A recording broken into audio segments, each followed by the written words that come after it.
This is the 23-year-old worth over $85 million. And this is the story of how I spent the day with him and uncovered how he became more successful than 99.9% of men on the planet.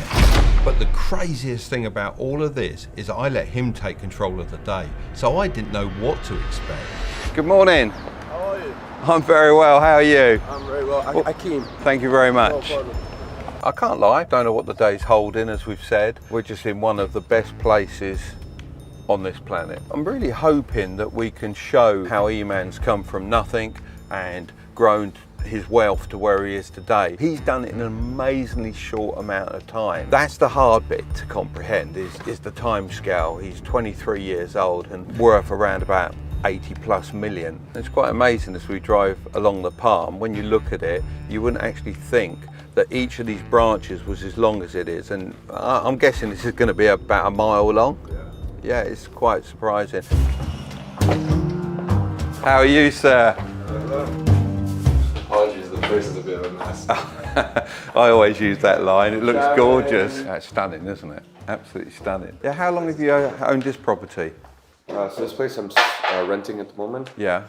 Finding a place on the Palm is very difficult because It looks sold out, doesn't it? everything's very cheap here. Really? So you'll get like a $10 million house and yeah, everything's just built so poorly.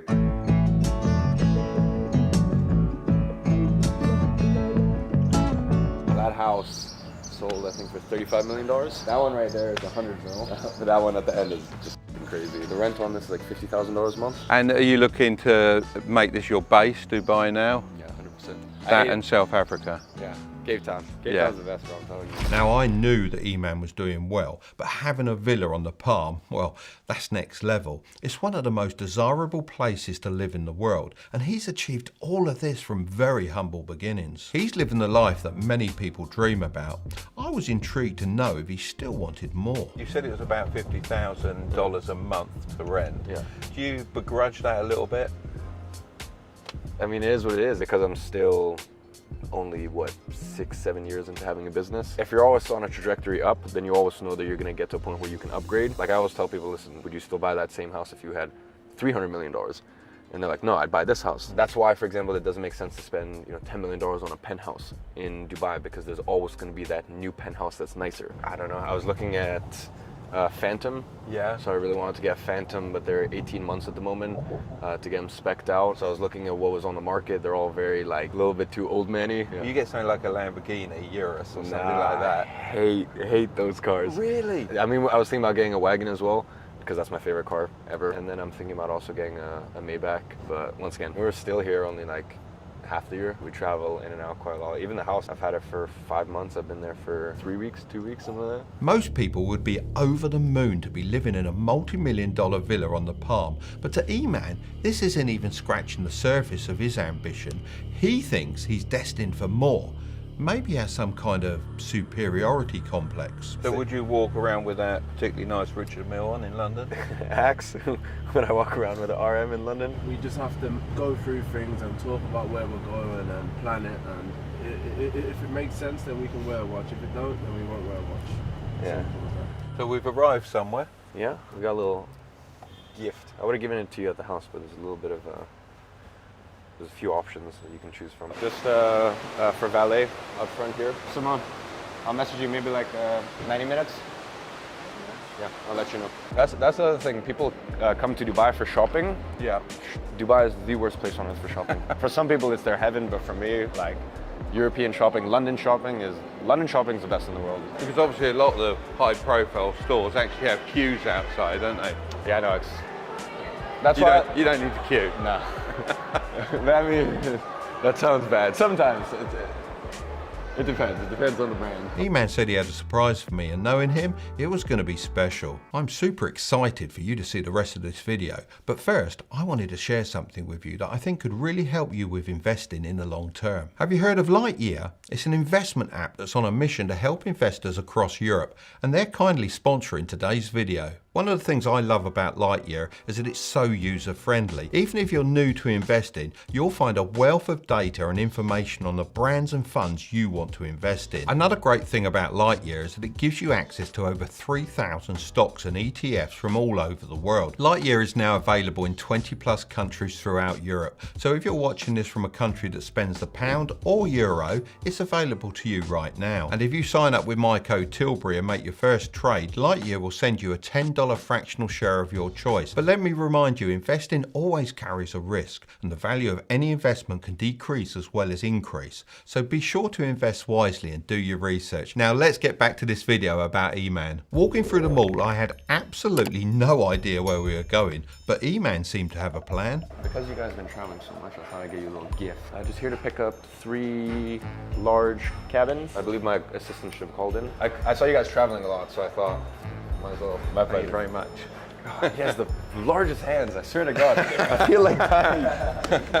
Listen, you guys are gonna have the best luggage in the podcast game. Whoever's bag I'm sitting It's on. like a trunky, isn't it? No, honestly, I just roll around the airport. It's so fun. You're paying half for the suitcase, half for the seat. I've seen him giving away expensive gifts many times on social media, from watches to cold hard cash, but I was still taken aback with his manners and generosity. When he gives you something, he hits the spot every time.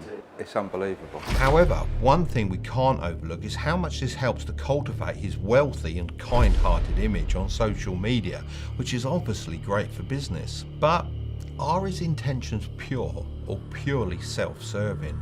I have a lot of cash flow coming in, and I have a lot of resale value and equity in my software companies, and that just went crazy last year. I just made an offer, actually. I made an offer for 2.9 cash on a place in Chelsea, but we'll see.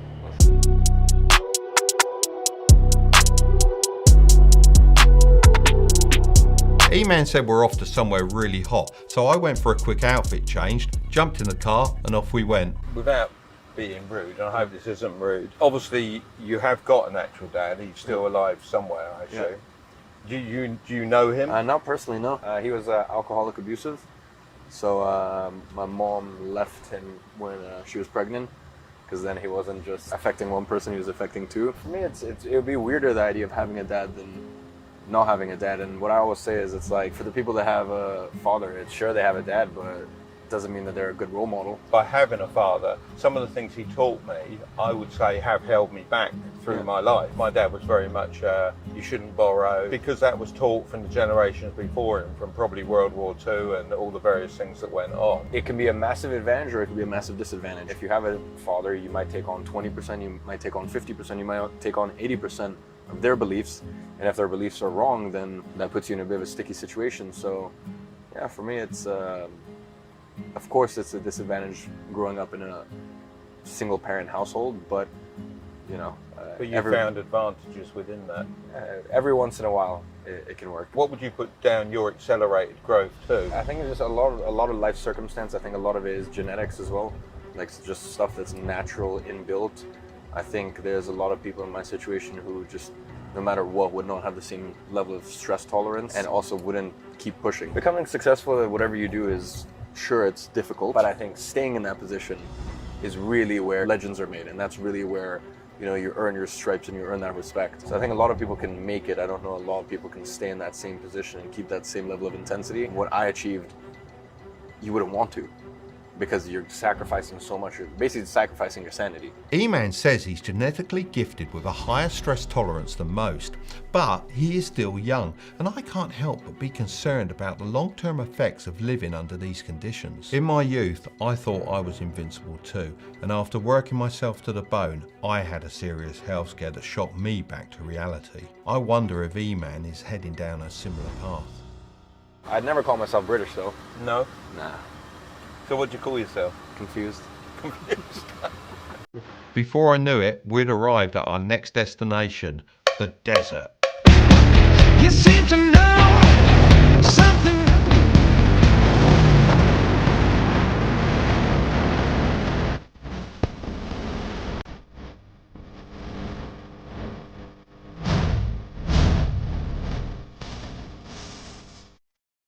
He already knows he's screwed. On it.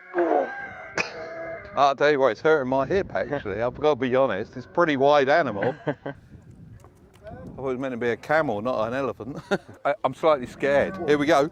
Oh!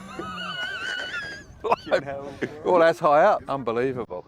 Look at my eyelashes on my camel. That's got to be one of the prettiest camels in existence.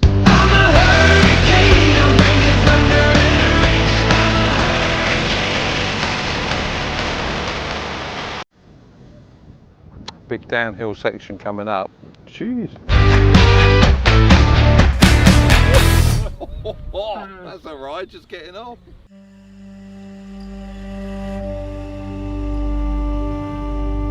Middle of the desert, and we got a classy restaurant. You said that you didn't want to ever become a billionaire because of the responsibility that goes with it and the control from above. I don't want to be viewed as a billionaire. That's a big difference. Let's say, for example, in Middle Eastern families, like you put like the top 10 richest people on earth, combine them all times 5, they're still not as rich as the Qataris. But you're not going to find the Qataris on the world's rich list. You know, so like people don't know where the real actual money is. Do you ever feel like you've lived 3 or 4 lives already in your 23 years? Yeah, it doesn't feel like my first life, that's for sure. I'm a little jaded because I've experienced a lot.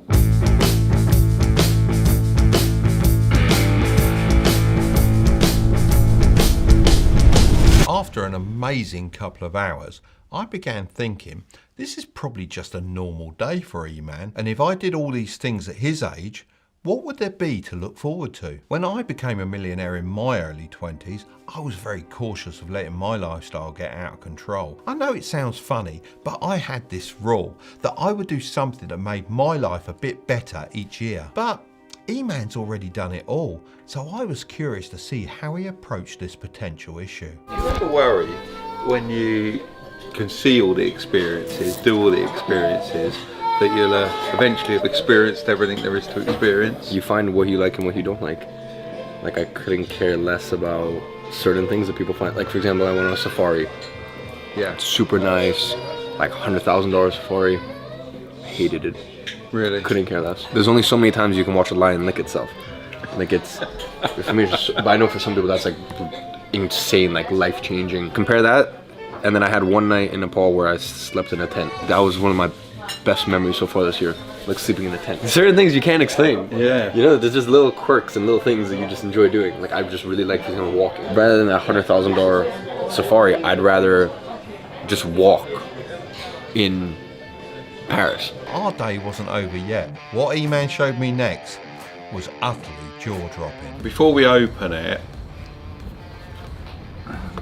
what's the value on that box I just lifted?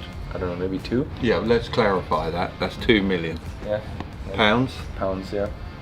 $2.5 million there. Oh wow. Look at that. Everyone's a masterpiece, isn't it? I've said publicly, and I think some people flame me for it, I said if you have 30,000 pounds in the bank, why not spend 10 on a watch? You know, for me it's like they're easily liquid, buy and sell as you please, and you're not really going to lose any money. That's marvellous. I look at that and it's an amazing collection. Thank you, bro. You should be really proud of all that. So let's get down to it. Does E-Man have a superiority complex? Yes, but this has allowed him to dream big and achieve greatness. If you don't think you're destined for more than the masses, how are you ever going to join the 1%? He treated me to a lovely day and gave me some thoughtful gifts. But are his intentions pure? After spending more time with him, I think so. After living a day in E-Man's world, I was concerned that he'll have soon experienced all of life's greatest luxuries. But it's clear that this isn't what E-Man lives for. He's more interested in the simple pleasures of life. There's lots of responsibility on his shoulders, which comes with a lot of stress. Will it get the better of him? I guess only time will tell. Yeah, top man. Thank you, bro. Thanks for everything.